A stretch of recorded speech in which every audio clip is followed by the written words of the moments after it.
You're tuned into the It's Real podcast with your hosts, Kayla Kallander and Andrew Yaggie. Each week, we'll talk about what happens behind the scenes working full-time in real estate and share with you real-life stories, our successes and failures as we work to help consumers and industry professionals reach their real estate and real-life goals. Here we go.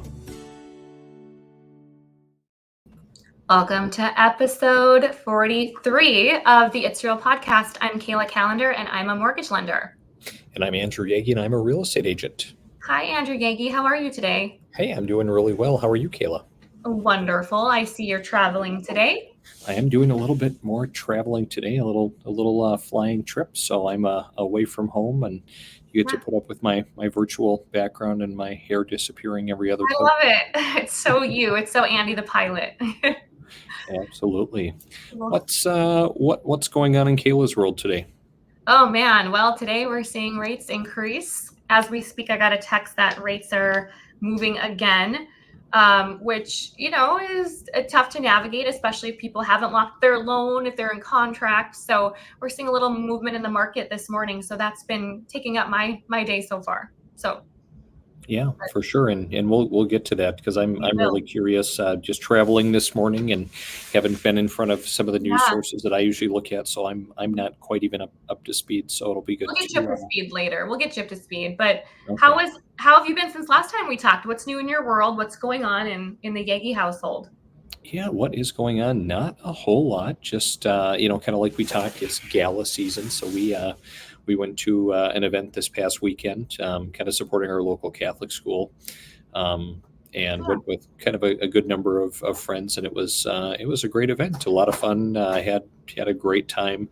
Stayed out maybe a little bit too late. Don't do that very much anymore, but raised some money for a good cause. How about you, Kayla? Is it Denim and Diamonds? It was Denim and Diamonds.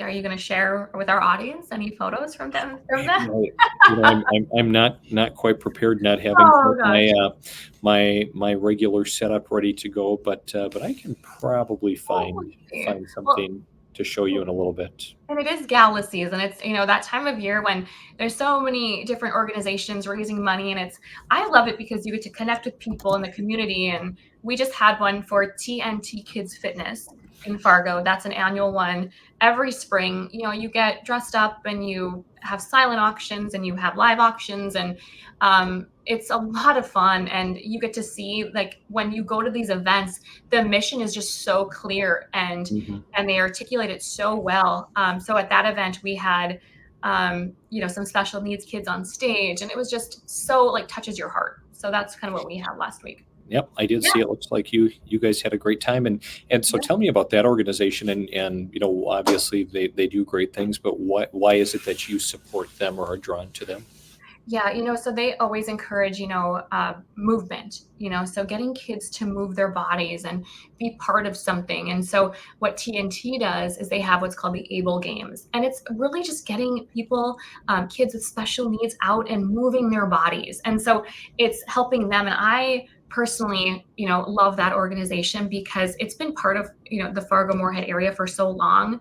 And every darn time I go to that gala, sometimes you're removed from the purpose, but once you're there and it's quiet and you've got the right people and you see, right in front of you, these kids that need your help and support, to me, that just pulls on my heartstrings.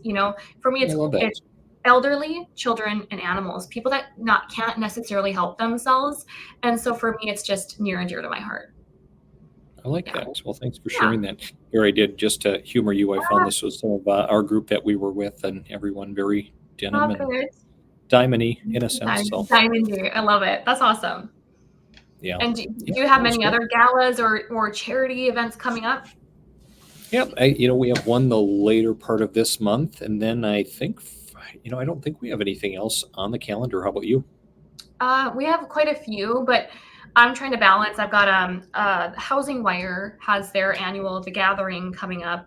So I'll be in Arizona for that, and then kind of traveling for some other conferences. So I'm trying to find which ones I can go to. So we'll see. To be determined. Follow me on Facebook. You're a globetrotter, Kayla.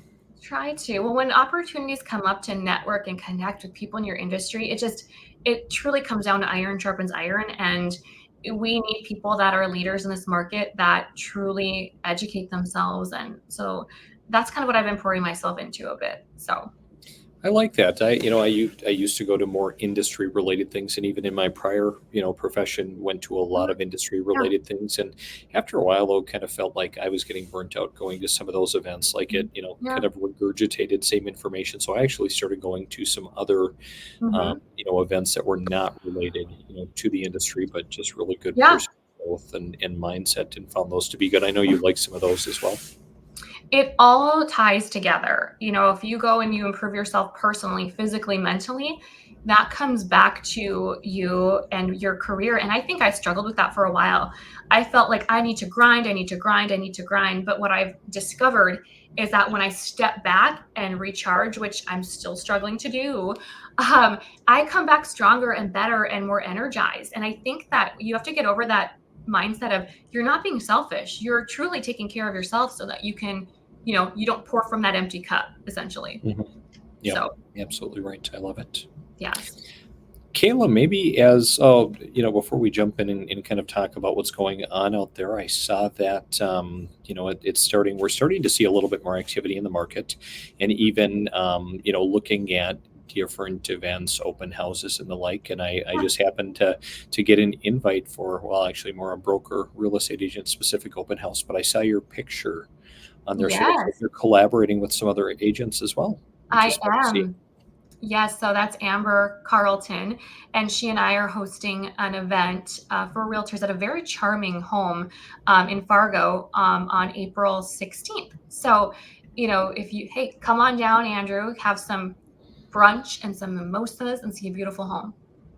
I should. I'm going to put it on my calendar, and we'll see what the day looks like. But Yeah, yeah, I should really make it a point to get up there, because it's yeah. always great to network. And even though we connect every week virtually, it isn't often that we get together in person. Yes, we need to do that more. But I know it's hard to make the trek, but at least the weather's warming up and you don't have to travel through snow. So come For on sure. down or up. So Kayla, even before I knew what was going on, in the market today, and all of the changes, I had stumbled across this article as I was going through, some various news sources, just talking about how consumer housing sentiment has dropped for the first time since November, and people are Mm. really starting to lose a little bit of hope that mortgage rates will come down in the next 12 months. Um, just kind of looking at that, and we'll probably get a little bit more clarity on that as we actually talk and look at Mm. rates. But is hope? Have we lost hope, Kayla? I know. And I think that, you see the dangling carrot sometimes and you hear, I mean, we all get educated that, hey, the forecast shows rates will drop and inflation should curb. And we hear all of these things. And so I think at some point you're like, this has to move, this has to change. But as we saw today, the CPI report came out and it wasn't too good. And so I think that for people that can get over the rate, that look at it from a standpoint of this is a safer neighborhood, this is a new area, a bigger space, a place for our dogs, a place for our kids, divorce, they're moving. There's people that have to move from no matter what, regardless. And there's individuals that are still purchasing. We had 4 purchase agreements coming on Monday. But I can see where the consumer is getting frustrated because they're not being allowed to um, get what they want, Andy. It's sometimes it's like such a shock to clients when we say, "Oh, you want to afford a payment of, 2 grand a month. This is what that gets you." There's a lot of people just feeling hopeless. And so I think right now it's when is the Fed going to cut rates? It was June. Now they're saying, there's a 23% chance they'll cut in June and a 47% chance in July now. So it's kind of like, when someone says, "Oh, we'll go to Disney World at some point." I remember my parents would be like, "We'll go to Disney World when you're 8, when you're 9." It's like you keep, having that hope and then it's Right. kind of pulled from you. And so at some point you're going to throw in the towel as a consumer. And I think we're seeing that a little bit more just because those rates keep being moved out. Um, and So, and I don't know what's going to happen. So just to clarify for those, that are maybe joining and maybe not watching the news and whatever, but basically the CPI report just came out, kind of reiterating that inflation, has climbed by Increase. 0.1% more than forecast, which, I Yeah. look at it, Kayla, and I think, why is there, so much noise over a tenth of a percent?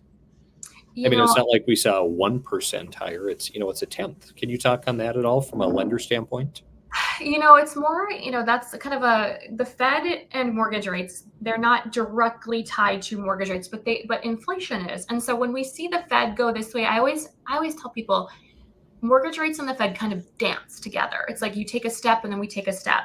So, I have my own thoughts on it. I'll not get political. I'll kind of avoid that. But, at the end of the day, if we see inflation increasing, we're not going to see those rates move. So even a tenth it's not enough for the Fed to make their move. It's not enough for them. In lending world, in my world, I can say, well, that's enough. Or, we've seen this strain. We've seen people not purchase. We've seen declines in applications. We've seen declines in purchase agreements. Like, what more do we need? I can't speak on the Fed, but I can say that, I'm feeling it. I'm sure you are. Our consumers are. At what point will the Fed finally say, this is enough? This is enough. Barry Habib talks about it a bit, and we talk about, at what point do we need rates to be at to see consumers come back? And I think we've heard kind of that 6 range, but the Fed is just not moving like we thought they would by now.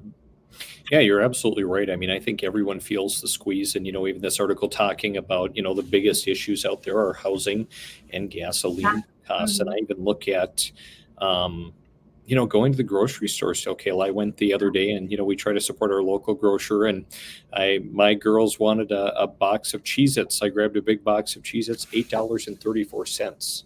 It's like, wow. I know. There better be a gold nugget or something in the bottom of Right. that Cheez-It box. But it really is putting a squeeze on everyone. And even, just that, tenth of a percent higher, inflation rate. I mean, you even see on the side here what it likely is doing, to the stock market, dropping things, Mhm.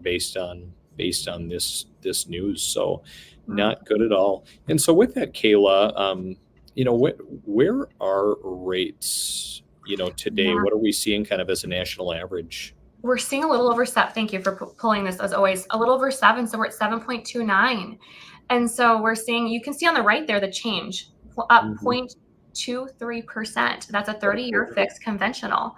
Now, if you look at FHA, it's actually not on here. Let me see here. But, FHA is going to be, oh, there it is. I'm sorry, 6.65. Yep. So remember, I mean, 729, this is just a comparison, but you can see FHA was up, 0.1%. So I just locked someone on a North Dakota housing rate at 5.5% this morning. It all depends on the program, but at the end of the day, if you're comfortable, and I always tell my clients, if you're comfortable with a rate today, let's lock you in. We can float. We can absolutely float. And if the data says float, I will tell you the data says float. But I ask my clients, would you rather lock in and no rates went down a little bit? Or would you rather not lock in and no rates went up a little bit? And more times than not, people will say, I'd rather just lock it in. And I've had some clients this week that did not lock in. And they said, we talked yesterday and now we see this increase. And so a lot of people are shopping in their range of, well, I don't want to afford $40 more a month.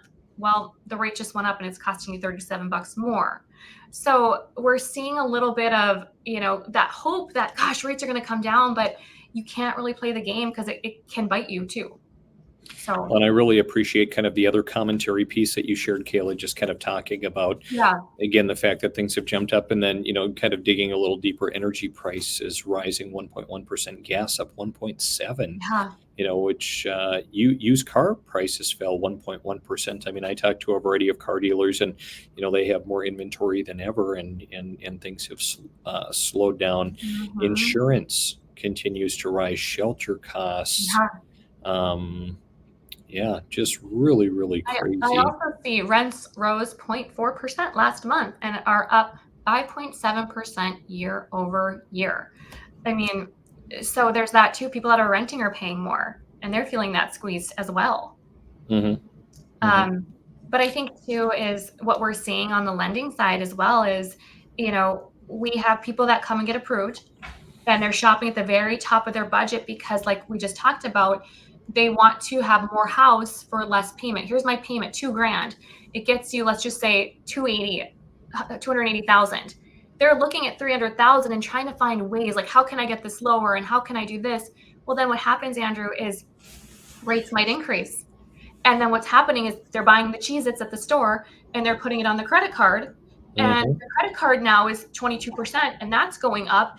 And it's this whole accumulation of pressure on people's hearts and minds and souls. It's like, what do you do? And I think that's where, when we go back to say this whole thought process of moving forward and kind of throwing in the towel, we're seeing that a little bit. And I think the other part too is, looking at this article just a little bit further, the last paragraph, it's going to be hard Mhm. for the Fed to get their Yeah. 2% target. So this last leg is going to be tough and it's going to take time. And it talks about needing to see a higher unemployment rate for the Fed to actually do some cutting. And we've actually had some good jobs reports, Kayla, haven't we? Yeah. And the thing is, too, is that does not help interest rates. So if that unemployment rate sways one way or another, that can impact interest rates too, which sounds crazy, but I mean, that is one of the factors that's going to impact rates. So if people are getting jobs and that's going well, it doesn't help out interest rates. Yep, for sure. So, So a lot of well, I guess movement. we can't have it all, but it could be, even I think it's going to be an increasingly more challenging year, kind of in the housing market, as we kind of, sift our way through, and affordability, gets to be even more challenging just with all of these added expenses. And it's true. And I kind of want to segue into that a little bit, Andy, because one of the things that I'm doing right now with clients, and it's so important that you have a lender that looks at your scenario as a whole. And it's important that you, as a consumer, you look at your scenario as a whole. When I say scenario, I mean your financial scenario. What are you paying per month on all of your loans? What are you paying for the things that you don't need? Really look at your budget, because in the last week, I think it's been 3 people now, I have had clients come to me, Andy, and say, Kayla, how can I get my payment down, for example, $400 per month? Andy, when we're spreading money over 360 payments, 30 years, it takes a lot of money to get your payment down $400. Hmm. So, what I do with a client, and I would invite clients to, if you don't have a lender or you do have a lender, talk to me. Let's look at this. To really look at what are you spending per month on other things. Because what I did for this client, Andy, I knew she was going to be comfortable if she got her payment down $400, but gosh, it was going to cost her thousands of dollars, $60,000, I think it was, to get her payment down. Well, I told her, I said, if you were to take some of your proceeds from your sale and pay off these, I think it was 3 credit cards, she would cut $400 a month, spending about a quarter of what she would have spent to put that down on her mortgage. So it's all just moving money and finding the best ways. So what we did is we said, okay, instead of spending all this money on your down payment, let's take a little bit of that and pay off this debt. And it freed up $400 a month for her in her monthly cash flow.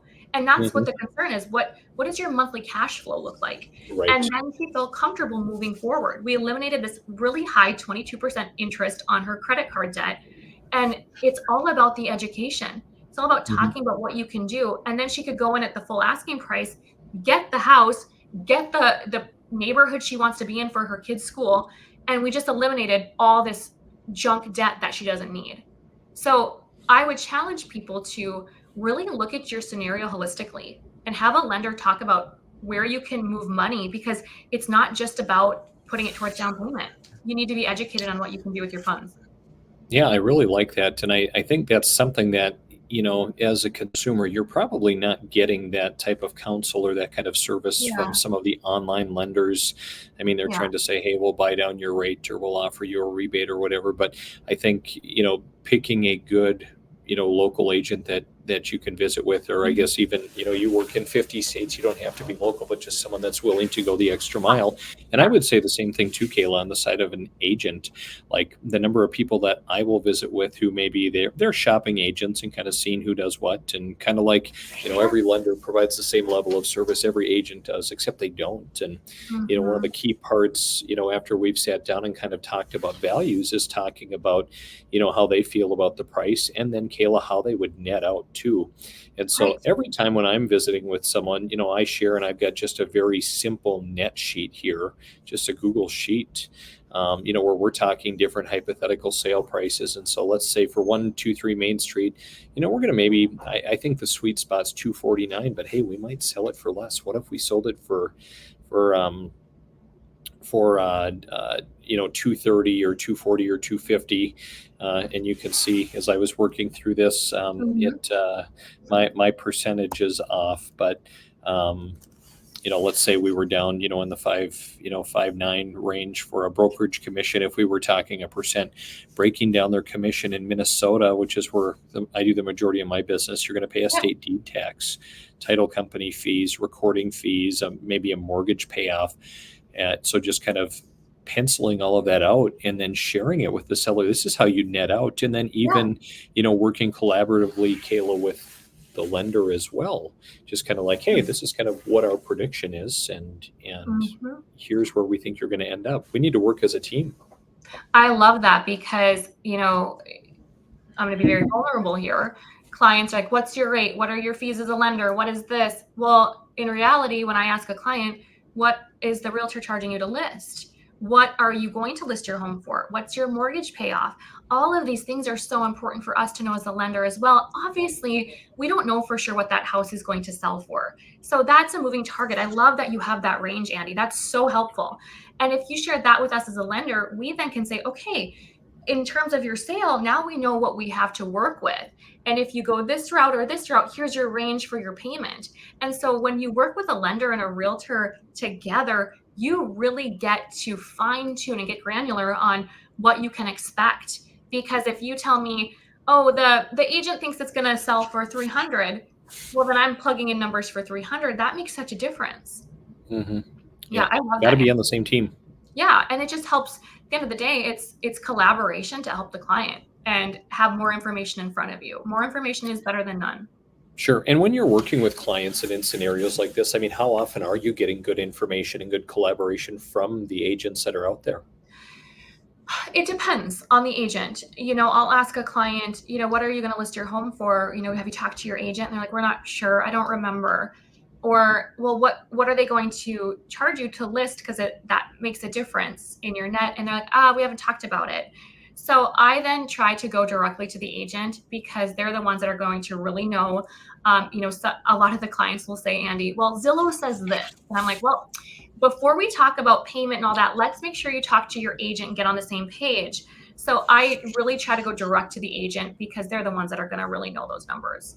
But I Hmm. love that sheet you have. If I had an agent provide me that every time, that would be so helpful. So Hmm. helpful for the client.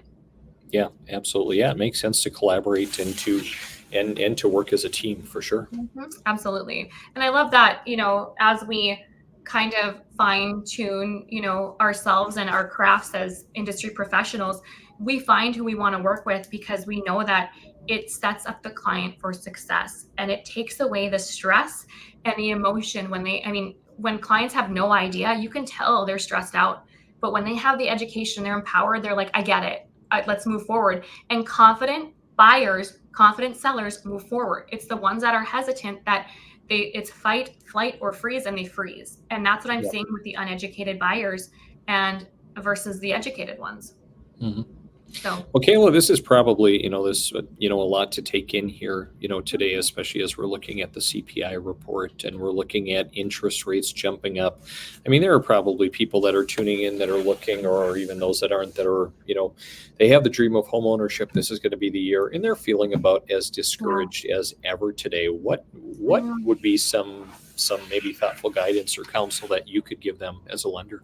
I love that question, Andy, because I think so often we get tied up in here's the problem, but what's the solution?